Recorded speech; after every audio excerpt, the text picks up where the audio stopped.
Hi, I'm doing a one-on-one interview with our English teacher Sabrina, and this is my pleasure, So I'm going to let her tell you her background a little bit. So Sabrina, how are you doing? I'm good. So can you tell us your background? Sure. So here at ShareWorld, I'm the English and history and speech, a little bit of everything for the elementary kids. Yes.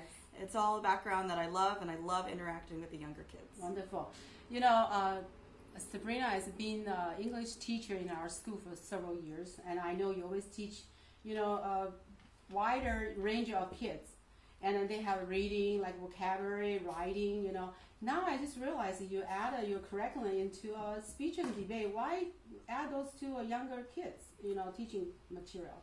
Right. When I was young, I really had this experience with my other students in my classes of trying to be who I was in front of the class, but I was nervous.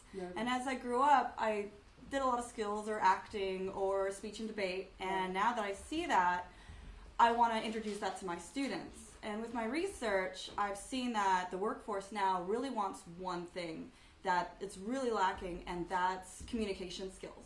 Not all just the hard skills, but it's really communication. They don't know how to interact with coworkers.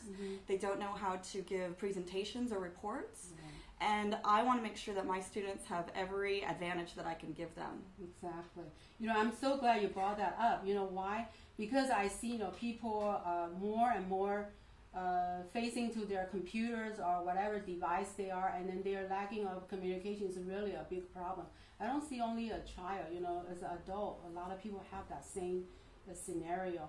But, when you teach them speech and debate, what do you think the kids' first reaction will be? Are they shy? They don't want to do it? Oh, absolutely. For the younger kids, it's really, for me, it's building confidence. Right. It's knowing that you can move your hands or gesture in a way that makes people feel confident. The level of your tone, and then let alone knowing the examples that will effectively bring good speeches and standing up confidently and knowing that they can do it. And that ranges all the way through high school, all the way through their life. And it's building confidence when they're young in order to interact in the world and give the effective communication that is really necessary. Right. I can see that, but from the very beginning, I think should be very tough to bring the kids up and say, okay, you can do this, but how do you encourage them? I mean, who write a speech for them? Where did you find the material? Oh, my material is very specific. A lot of it actually comes from my own wonderful thinking. I actually bring things from home, which is really fun. I bring objects in, and I kind of force them, all right, here is this weird shell thing from my house, or here's this Hello Kitty ice pack. And the kids don't want to say or do anything with it, but it's here, say three great things about it, why you want to sell it, persuade me that you're the best speaker, and encourage them that no matter what they do or say, that they did a great job, and then we evaluate together what they did right. And it's really a lot of fun and some healthy competition, and just getting up there and doing it, and the practice, because it takes years of practice to become a really great orator. Exactly. So I see, you try to push them to learn, but in a way, in a natural way, you play like a game, so they all want to participate, and then sooner or later, they didn't know they were doing that, but you already lead them into that direction. That is just wonderful. And, learning the natural way is the, most important, and then it's the easiest way, and then before they know it, they already have it.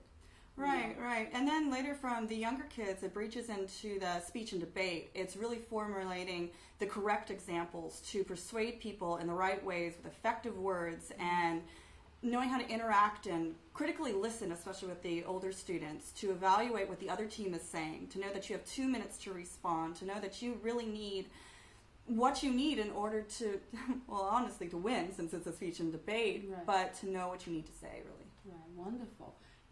I can see those classes should be a lot of, fun. And then you interact with them a lot and let them, show themselves what they can do. In the class, they have a chance to stand up and then show you what they learned from you. Oh, right. It's first, everyone's of course a little bit nervous, but everyone is really just encouraged to try. It's always about trying, and in all my classes, I don't know or I don't want to do it just isn't acceptable. Exactly. And just the more you practice, it's more the kids get into it, and usually, again, it's healthy competition that makes them just better speakers and happier people, really, and that reaches all the way into the rest of their lives. Yeah. Well, this is so important. Don't even think that's just a simple English class or speech and debate class. Actually, they can develop a well-rounded personality, right? And then later on, when you go into a college, or you really go into a real job, and then those skills are built a long time ago, and then it's yours. You didn't realize. So start early and then practice. Follow our teacher. It's always a way to get yourself in a better situation. Right. Okay. Thank you so much for spending your time and share your information with us. Great. Thank you. Thank you.